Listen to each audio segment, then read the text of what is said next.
I think what COVID did was lay bare the structural weaknesses in our systems to deal with seniors' issues.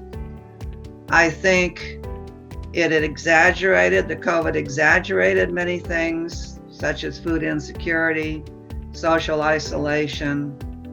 It exaggerated the access to healthcare problem. And in rural areas, of course, it exaggerated the lack of mobility, the transportation issues. The COVID just was merciless in how it portrayed, or how it seemed to hit all of our weakest points. Our mental health system is in disarray, and for older adults, it truly is.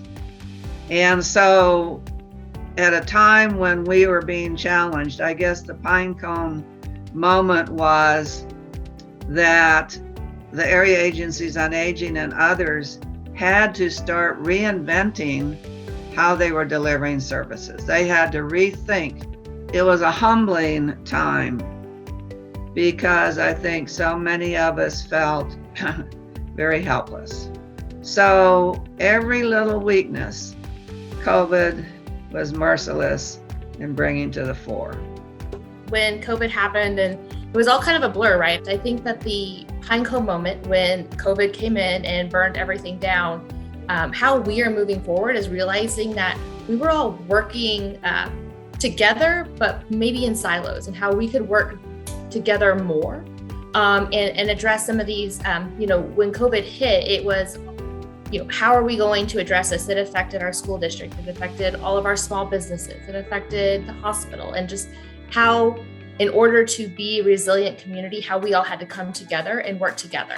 I think one of the great things about COVID, if we can find positives, right, which we need to find positives in any type of trauma, really. Many people have gone through trauma with COVID. So what we want to see is something that is occurring. Caregiving is being talked about. And that's really innovative because we really haven't been doing that. But I think that technology, business intelligence, artificial intelligence is the new big thing for healthcare, and that's going to make a lot of things. And so if we have technology and innovations in place, then we would also end up reducing, emergency ER visits basically, and readmissions in the hospital, and also the length of stay for a particular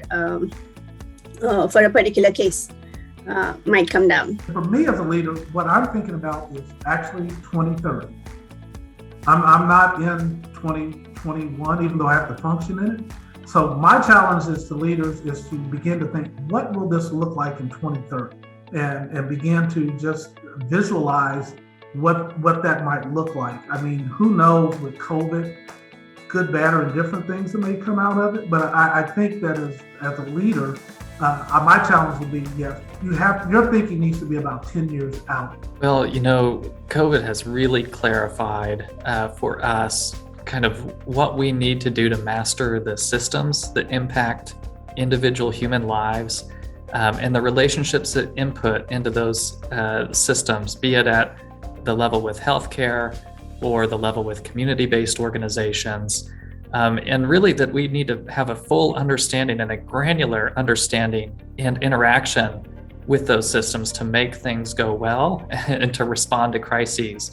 And even deeper than that, or maybe longer term than the crisis, is that we need that level of interaction and granularity in our understanding and implementation so that it can impact consumers and what they want and desire. I think all of us during the pandemic have had those moments where we wondered, what in the world are we doing?